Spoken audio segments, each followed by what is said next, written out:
प्राचीन काल में मनोहर नगर में एक ब्राह्मण रहता था। वो ब्राह्मण भगवती जगदम्बा का भक्त था। नित्य प्रति माता की पूजा अर्चना करता था।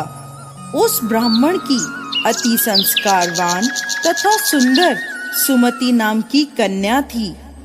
जब ब्राह्मण प्रतिदिन दुर्गा माता की पूजा कर हवन करता तो वह कन्या वहां उपस्थित रहती थी।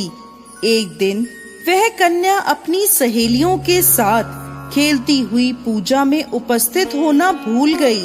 अपनी कन्या द्वारा की गई इस गलती से ब्राह्मण को उस पर क्रोध हुआ। क्रोध करके उसने अपनी कन्या से कहा, आज तुमने भगवती का पूजन नहीं किया, मैं तुम पर रुष्ट हूँ। अब मैं तुम्हारा विवाह किसी कुष्ठ रोगी या दरिद्र व्यक्ति से करूँगा। पिता द्वारा कहे गए इन शब्दों से सुमति आहत हो गई और अपने पिता से बोली, मैं आपकी कन्या हूँ, हर तरह से मैं आपके अधीन हूँ। जिससे आपकी इच्छा हो मेरा विवाह उसी से कर देना, पर मुझे वही मिलेगा जो मेरे भाग्य में लिखा होगा। मुझे यह पूर्णतः विश्वास है। जैसे अग्नि में घी डालने से अग्नि अत्यधिक प्रज्वलित होती है, उसी तरह बेटी द्वारा कहे गए इन वचनों से वो ब्राह्मण और अधिक क्रोधित हो गया और क्रोध की अग्नि में जलते हुए उसने अपनी कन्या का विवाह एक कुष्ठ रोगी से कर दिया और उसे विदा करते हुए बोला, हे पुत्री, अब तुम अपना कर्म फल भोगो। देखते हैं भाग्य के भरोसे रहकर तुम क्या करती हो। वो कन्या ऐसा पति पाकर दुखी थी, लेकिन उसने सोचा कि भाग्य के लिखे को कोई नहीं मिटा सकता। ऐसा सोचकर वो अपने पति के साथ वन में चली गई। वो रात्रि उन दोनों ने बहुत कष्ट से व्यतीत करी। सुमति की ऐसी दशा देखकर देवी भगवती वहां प्रकट हुई और बोली, पुत्री, मैं तुम पर प्रसन्न हूँ, तुम जो चाहे मुझसे मांग सकती हो। एकाएक अपने सामने दिव्य प्रकाश रूपी शक्ति को देख वो हाथ जोड़कर खड़ी हो गई और बोली, आप कौन हैं और मैंने ऐसा कौन सा पुण्य किया है जिस वजह से मुझे आपकी कृपा प्राप्त हो रही है।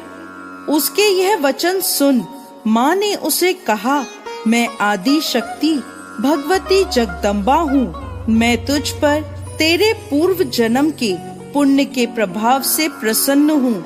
तू जो चाहे मुझसे मांग ले।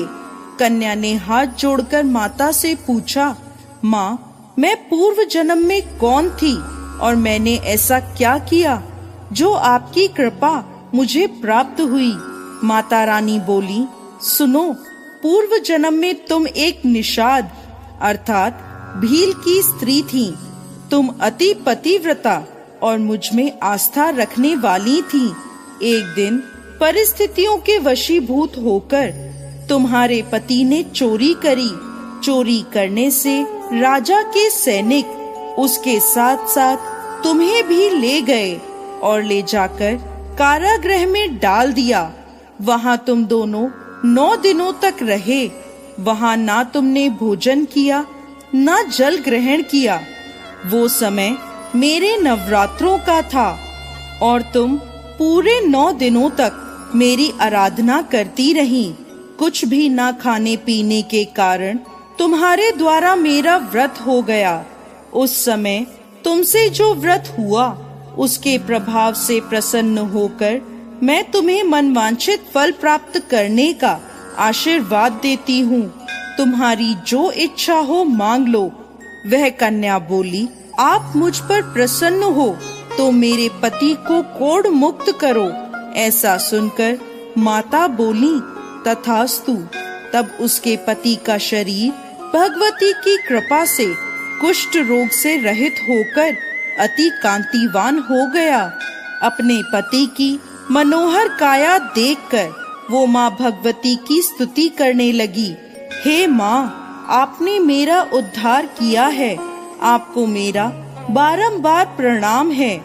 ऐसा आशीर्वाद देकर माता अंतर्ध्यान हो गईं।